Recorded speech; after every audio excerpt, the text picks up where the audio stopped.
šta bi ga pitao u moru istih pitanja? Ne bi ga pitao kako si.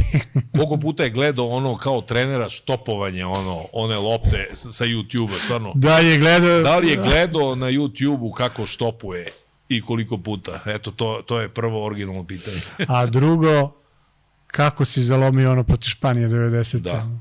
Da, to mi je pričao Zlatko Vujović pre godinu dana. Aha. Bio sam sa Zlatkom u Splitu, radio sam, naši se radio intervju i onda to je Zlatko je nabacio. Katanec, pa Pixi. Ovo stvarno nevjerojatno, to je sekund, to je genijalno. To je zaista genijalno. Da, to je. Ja sam to vrteo i posle tog intervjua sam opet vraćao. Ne, to je. To je zaista, pa pitao bi ga to, da li ga neko pita, da li ga je pitao neko, kako razmišljaš tad u tih sekundama, zaista.